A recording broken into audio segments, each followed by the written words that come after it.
The night was calm. The city bathed in the glow of neon lights reflecting off the rain-slicked streets. Mark Reynolds sat behind the wheel of his patrol car, drumming his fingers against the steering wheel. It had been a slow evening, nothing but a few routine stops and a domestic disturbance call that ended with a tired husband sleeping in his car after a minor argument. Mark hated nights like this. Nights where nothing happened, where the hours dragged on. And he felt like nothing more than a security guard for the wealthy residents of the upscale district he was assigned to patrol. His partner, Officer Brian Carter, sat beside him, half listening to the police radio while sipping from a lukewarm coffee.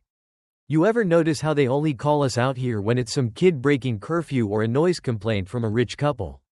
Brian muttered, taking another sip. "Meanwhile, on the other side of town, they're probably dodging bullets." Mark smirked but said nothing. He wasn't in the mood for another of Brian's rants about the state of the city. Instead, his eyes locked onto a sleek black Mercedes pulling up to the curb a block ahead. A man stepped out, tall, well-dressed, carrying himself with the air of someone who belonged. But to Mark, something felt off. It wasn't the way the man dressed or moved. It was something else. Mark nudged Brian. "That guy over there. Tell me something. What's wrong with this picture?" Brian followed Mark's gaze and shrugged. "What, a guy getting out of his car?" Mark shook his head. "No, a black guy stepping out of a $100,000 car in this neighborhood. At this hour." Brian exhaled, shaking his head slightly. "Jesus, Mark, you're really gonna do this?" But Mark had already thrown the car into gear, pulling up behind the Mercedes and flicking on the patrol lights. The man had barely taken a few steps before Mark was out of the car, calling out in that authoritative tone he'd perfected over the years. "Sir, stop right there." The man paused, turning to face them. His expression was calm, unreadable, as if he had seen this scenario play out before. He placed his hands in his pockets. His posture relaxed. "Is there a problem, officer?" Mark stepped forward, sizing him up. "Yeah, mind telling me what you're doing in this neighborhood?" The man's eyes flicked to Brian, then back to Mark. "I wasn't aware I needed to explain my presence." Mark's grip on his flashlight tightened. "Step over here. Hands where I can see them." A long silence stretched between them. The man didn't move. "Is there a reason you're stopping me?" the man asked. Mark scoffed. "Yeah, you're acting suspicious. Now, let's not make this difficult." The man finally sighed and took a step forward, his hands still visible. "I'd like to know what I did wrong before we go any further." Mark exchanged a glance with Brian, irritation flaring in his chest. This was the part he hated, when people thought they had the right to question him. "Turn around and put your hands on the car," Mark ordered. The man hesitated, but after a beat, he complied. Mark grabbed his wrists roughly and started patting him down, ignoring the way his partner shifted uncomfortably beside him. "You got ID?" "In my pocket," the man said evenly. Mark yanked out the wallet and flipped it open. His eyes landed on the name. James Carter. The name meant nothing to him. But it would. Mark's fingers tightened around the wallet as he pulled out the driver's license, scanning it under the dim glow of the street lamp. The picture was sharp. The name printed clearly beneath it, James Carter. A generic enough name, but something about it gnawed at him. He studied the man's face again, as if trying to place him. Brian shifted beside him. "Mark, let's just wrap this up. This is starting to feel like a bad idea." Mark ignored him, flipping through the contents of the wallet. A few credit cards, a folded receipt from a high-end restaurant, and something else, a government ID. Mark barely registered the words at first. But then, United States Department of Justice. A cold prickle ran down his spine. His eyes darted to the title beneath the official seal. Attorney General of the United States. Mark froze. The man he had shoved against the car. The man he had accused of being suspicious. The man he was about to humiliate. He wasn't just some random guy in a nice suit. He was the highest-ranking law enforcement officer in the country. Mark swallowed hard, his throat suddenly dry. James Carter turned his head slightly, watching him. "You find what you're looking for, officer?" Mark hesitated, his mind racing. If he let him go now, would Carter let this slide? Could he pretend this never happened? Or had he already gone too far? Panic flickered behind his tough exterior. But Mark doubled down. "Got any weapons on you?" Carter's jaw tightened. "I already told you." Mark cut him off, pushing him harder against the car. Don't play games with me. Hands behind your back. Brian inhaled sharply. Mark. Not now. Mark snapped. James Carter didn't resist. He let out a slow breath. His face unreadable, as Mark snapped the cuffs around his wrists.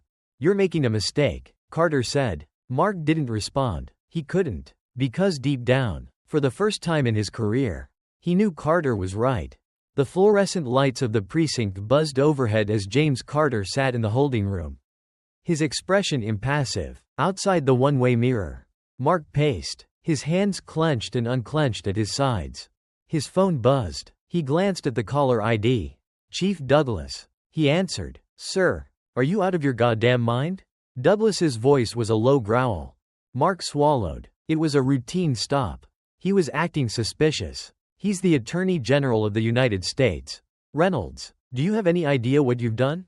A cold sweat broke out on Mark's forehead. Inside the holding room, James Carter waited. He had said nothing since his arrival. He had made no calls. He had simply sat there, letting the storm gather. And Mark? He was starting to realize that his career, his entire life, was about to be shattered. The next morning, every major news outlet ran the story. Attorney General unjustly detained by police. Racial profiling scandal erupts. The department scrambled to control the narrative. But it was too late. Social media had exploded. Protests began forming outside the precinct. And Mark? Mark Reynolds had just become the most hated cop in America. And his nightmare was only beginning. The morning air was thick with tension. The usually quiet precinct parking lot was now a chaotic battleground of flashing cameras. News reporters shoving microphones forward. And angry voices shouting demands for justice. Protesters lined the streets, their signs raised high, no justice. No peace. End racial profiling. Fire Officer Reynolds. Mark Reynolds sat stiffly in the precinct's break room, gripping a cup of coffee he hadn't touched. His stomach twisted at the sight of his own face on the television screen mounted in the corner. News anchors dissected his every move from the night before. The footage had gone viral, grainy but damning. His voice barked orders at James Carter, his hand roughly pushing the Attorney General against the car. The gleam of handcuffs locking around Carter's wrists. The narrative was already set. Racist cop abuses power. Humiliates one of the most powerful black men in America. The door burst open, and Chief Douglas stormed in, his face red with fury. Reynolds, get your ass in my office. Now. Mark didn't argue. He set the coffee down and followed Douglas down the hallway, past a bullpen of silent officers who refused to meet his gaze. The department was in full damage control mode. He could feel it in the air. As soon as the office door shut behind them, Douglas threw a newspaper onto the desk. The front page screamed the headline, "When Justice is Humiliated, the night Attorney General James Carter became another victim." Mark clenched his jaw. Sir, you shut the hell up. Douglas snapped. You do not speak. Not one word. He took a deep breath, pinching the bridge of his nose. Do you have any idea what kind of shitstorm you've caused? Mark stiffened. I was doing my job. Your job? Douglas slammed his hand against the desk. Your job is to enforce the law. Not to humiliate the damn Attorney General because you thought a black man in a nice car didn't belong in the neighborhood. Mark's hands curled into fists. He was acting suspicious. Douglas let out a bitter laugh. Acting suspicious? He was stepping out of his own goddamn car. He leaned in, his voice low and dangerous. Listen to me, Reynolds. You are suspended. Effective immediately. The words hit like a punch to the gut. Mark's face drained of color. You can't be serious. Douglas pointed at the TV screen. Look outside that window and tell me I have a choice. Mark's chest heaved with frustration. But deep down, he knew Douglas was right. His career was hanging by a thread. And James Carter held the scissors. James Carter sat in his office at the Department of Justice. The soft hum of Washington's elite murmuring beyond the thick walls. He had barely slept the night before. But exhaustion wasn't an option. The night's events had exploded into a national controversy. His phone had not stopped ringing, calls from senators, civil rights leaders, even the White House. He stared at the news coverage playing on the television mounted on the far wall. They were analyzing him now. Not just what had happened, but how he had responded, or rather, how little he had responded. He had refused to give a statement. Refused to play into the sensationalism. He didn't need to. The outrage was already consuming the nation. A soft knock at the door. His chief of staff, Angela Pierce, stepped inside. "Sir, the president wants to speak with you." James sighed, rubbing his temple. "Put him through." Moments later, the secure line connected. The president's voice was measured but firm. "James, I need to know what you want to do." James exhaled. "I want justice. Not just for me. For everyone who's ever been in my position and didn't have the power to fight back." The president was silent for a moment. "You know the country is watching. However you proceed, it sets the tone." James knew what that meant. If he pressed charges, if he came down on Mark Reynolds with the full force of the law, he would make an example out of him. But it wouldn't stop with Reynolds. The entire police department would be under scrutiny. Was he ready for that battle? Yes. "Then let's make it clear," James said. "This is bigger than me."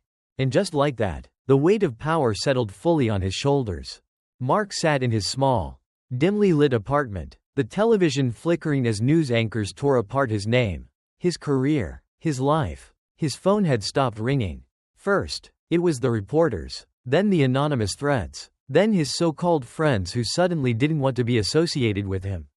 Even Brian, his longtime partner, hadn't called. He ran a hand through his hair. This couldn't be happening. He had been a cop for over a decade, put in years of service. And now, it was all crashing down over one mistake? His front door suddenly rattled, followed by loud, angry banging. "Open the door, pig." His stomach clenched. He moved to the window and peeked outside. A small group of protesters had gathered outside his building. One of them had spray-painted "racist" across his door.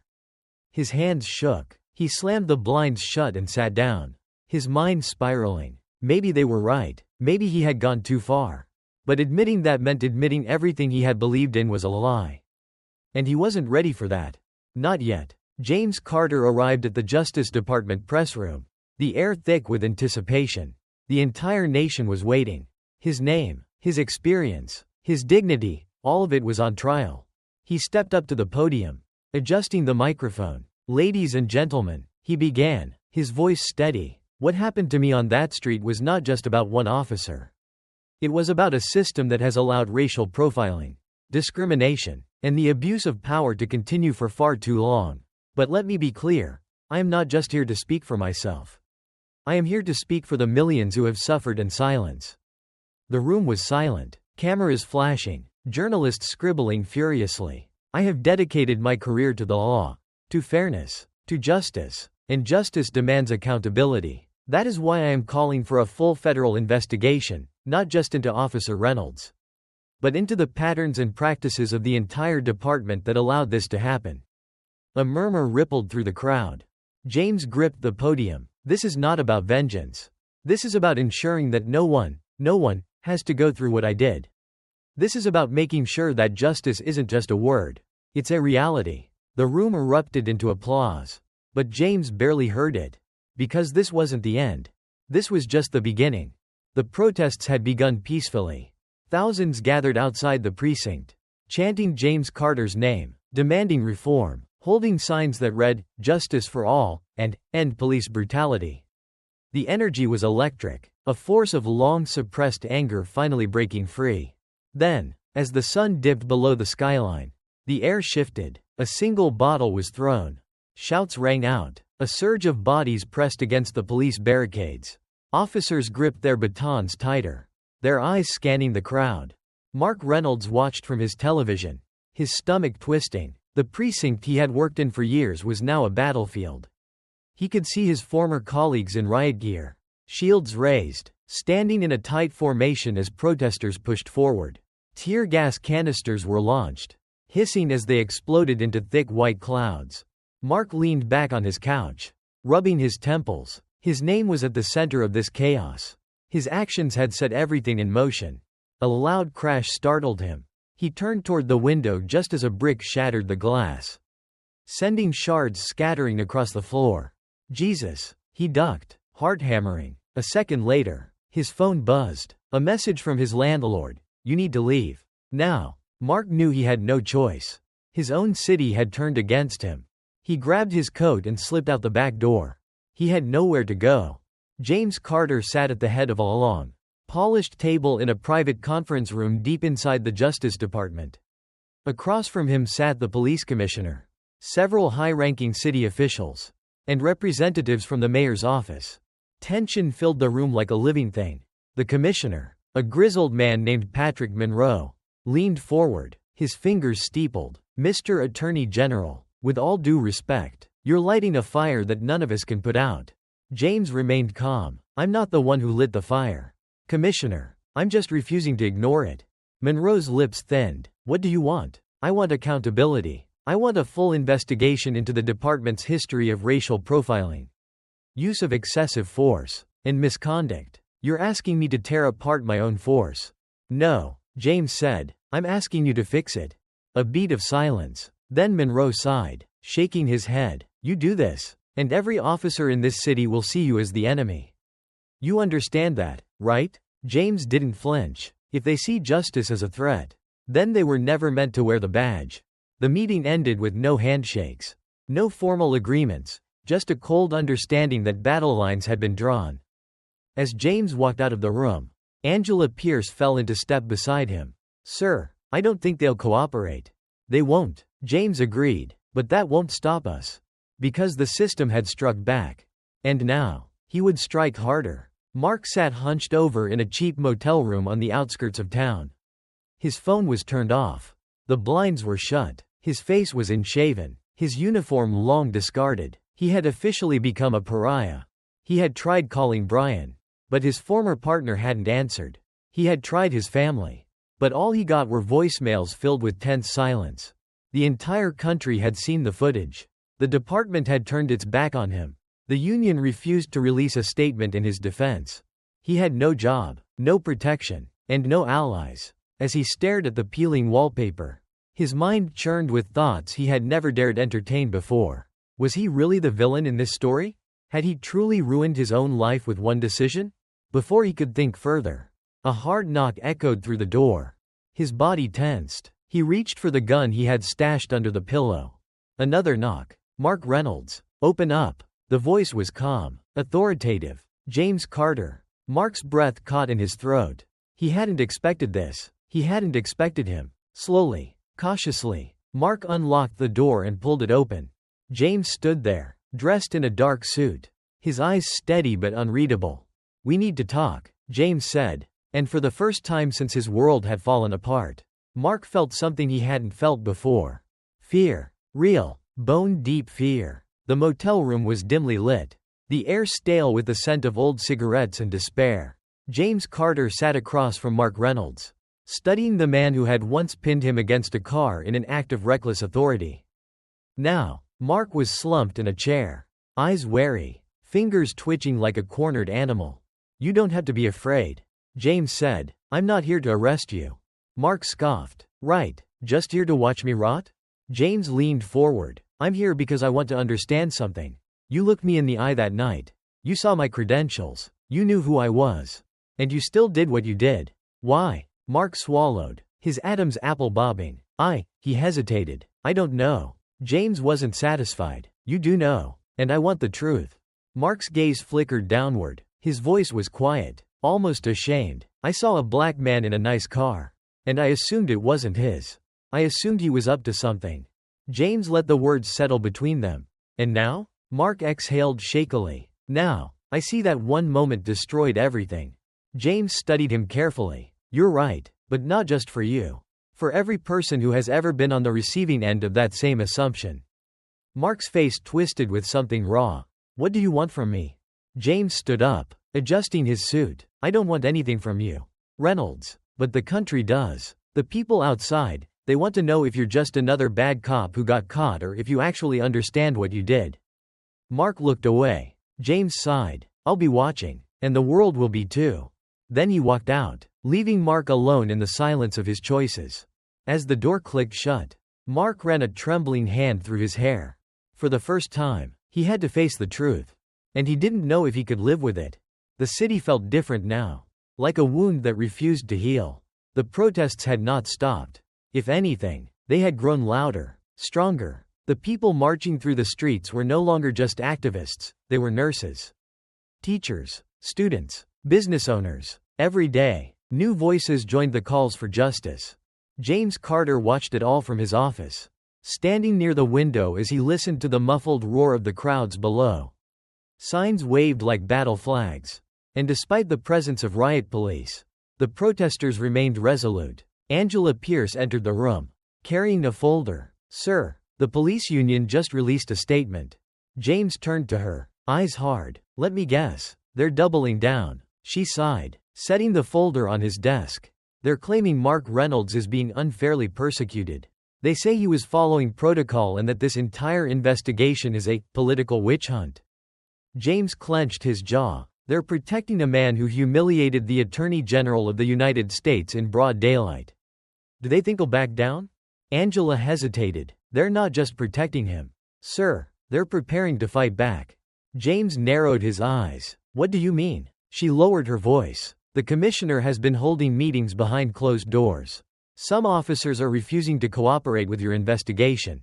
There are rumors that if things escalate, the police might stage a walkout." James exhaled slowly, forcing himself to stay calm. A walkout. A deliberate attempt to show the city that without them, chaos would reign. They're willing to let this city burn just to avoid accountability. James muttered. Angela nodded. "And if that happens, we'll be fighting a battle on two fronts, against corruption in law enforcement and against a city that will descend into panic." James knew she was right. And he also knew he wasn't going to stop. Mark Reynolds sat in his car, gripping the steering wheel so tightly that his knuckles turned white. He had spent years wearing the badge, years believing in the brotherhood of the force, in the idea that no matter what, they stood together. But now, as he listened to the police scanner in his car, he wasn't so sure anymore. Dispatch crackled in his ear. "Unit 34, report to 5th and Main. Officers refusing to engage." Mark frowned. Officers refusing to engage? He had heard the rumors about a possible walkout. But was it really happening? Then another voice came through. One he recognized instantly. "Dispatch. This is Officer Daniels. If the AG wants to take our jobs, let's see how he likes a city without cops." Mark's stomach twisted. They were actually doing it. He switched off the scanner and reached for his phone. He had only one number in mind. When the call connected, he hesitated for only a second before saying, "James Carter. It's Reynolds. We need to talk." Silence. Then James's voice, calm but wary. "I'm listening." Mark took a deep breath. "They're planning to let the city fall apart. And I think I know how to stop it." The city was on the brink. With hundreds of officers refusing to patrol, crime surged overnight. Storefronts were smashed. Looters took to the streets. And the news ran endless footage of burning cars and broken glass. It was exactly what the police union wanted. Chaos that made them seem irreplaceable. James Carter wasn't about to let them win. He stood before a podium in front of the Justice Department. Cameras flashing as reporters shouted questions. But he didn't acknowledge them. His voice, when he spoke, was clear and sharp. "This is not law enforcement. This is extortion." The crowd fell silent. The men and women who took an oath to protect this city are now refusing to do so, not because they lack resources. Not because they fear for their safety. But because they are being asked to answer for their own actions. This is not justice. This is corruption. Somewhere in the crowd, a chant began. "Carter, Carter, Carter." James held up a hand. "We will not let this city fall into chaos. I am calling on federal agencies to step in. And I am asking every honest officer still willing to do their job to stand with us." The next 24 hours were a whirlwind. The National Guard was deployed. Federal officers arrived to keep the peace. And slowly, as pressure mounted, cracks began to form within the department itself. Some officers broke ranks. They returned to their posts, unwilling to sacrifice the city just to protect men like Mark Reynolds. By morning, the police union had lost its leverage. And the tide had turned. Mark Reynolds had spent days in hiding. He had lost count of how many times he had checked his phone. Waiting for something, an arrest warrant. A public statement, something that would signal the final end of his life as he knew it. But when the knock came at his motel door, it wasn't the FBI. It was James Carter. Mark opened the door slowly.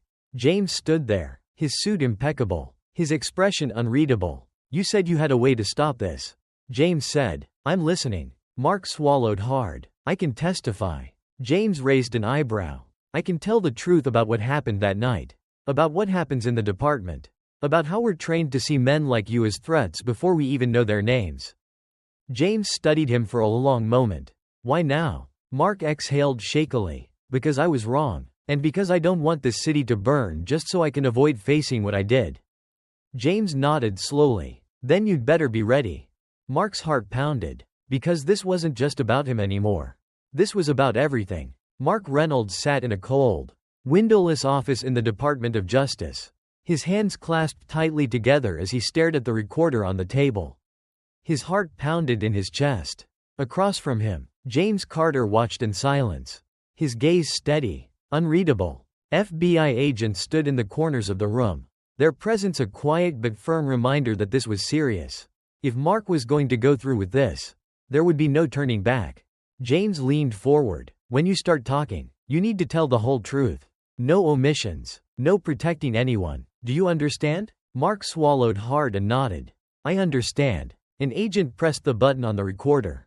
The red light blinked to life. Mark took a deep breath. "My name is Mark Reynolds. I have served as an officer with the Metro Police Department for 14 years. During that time, I have witnessed and participated in acts of racial profiling, excessive force, and cover-ups sanctioned by my superiors. I am here to tell the truth about what happens behind closed doors." James didn't move, didn't blink, but Mark could see the flicker of something in his eyes, satisfaction. Mark clenched his fists. "I was trained to believe that black men were inherently more dangerous. We were told to stop them first. Question later. We were rewarded for aggressive arrests.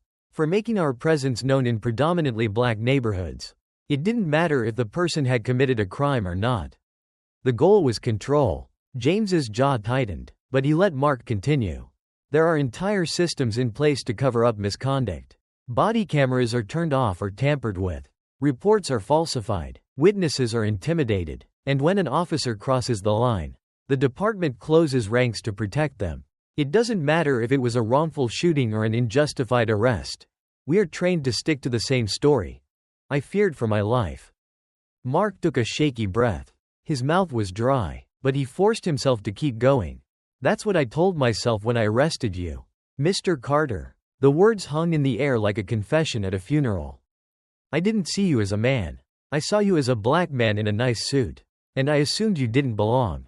And when I realized who you were, I panicked. Not because I regretted what I did, but because I knew I was caught." Silence filled the room. Then James spoke, his voice even. "And now?" Mark exhaled. "Now, I want to help bring it down." James studied him for a long moment before nodding.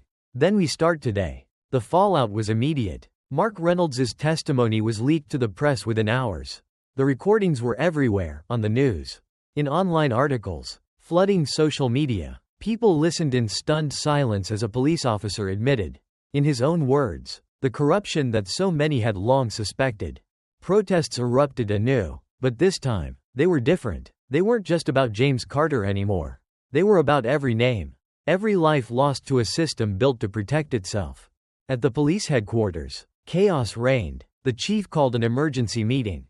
Officers shouting over one another as panic set in. Some wanted to deny everything, to claim Mark was lying.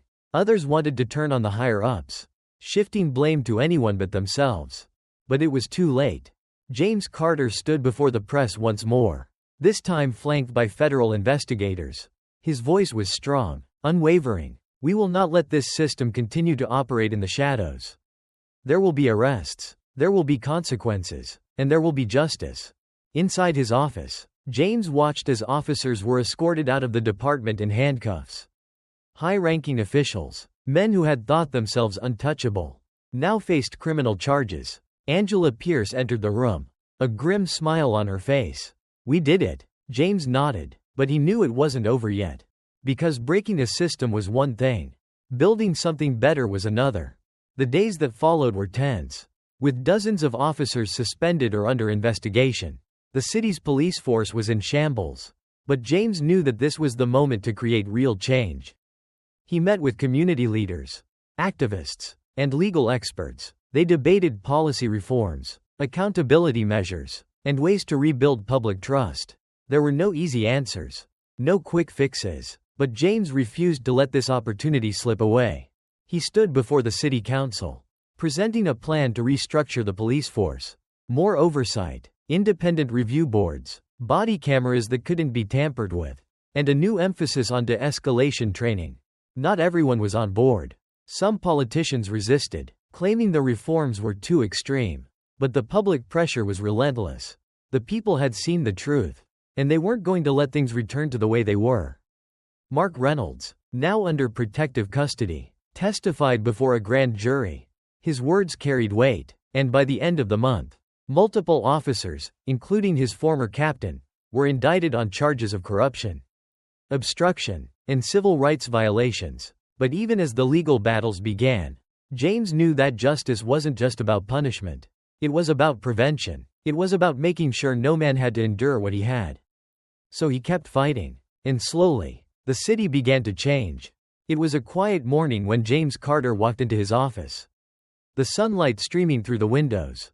For the first time in weeks, the city felt different. Not perfect, not healed, but different. The protests had calmed. The reforms were being implemented. And though there was still work to do, for the first time, James felt hope. Angela entered, holding a newspaper. Front page, she said, handing it to him. James unfolded it. His own face stared back at him. The headline bold and unflinching. Justice served. The fall of a broken system. He exhaled, running a hand over his face. It wasn't the end of the fight. He knew that, but it was a beginning. His phone buzzed. He glanced at the screen. A message from Mark Reynolds. "Thank you for giving me a chance to do the right thing." James stared at the message for a long moment. Then he typed back 2 words. "Don't waste it." Setting the phone down, he looked out over the city. And then he got back to work.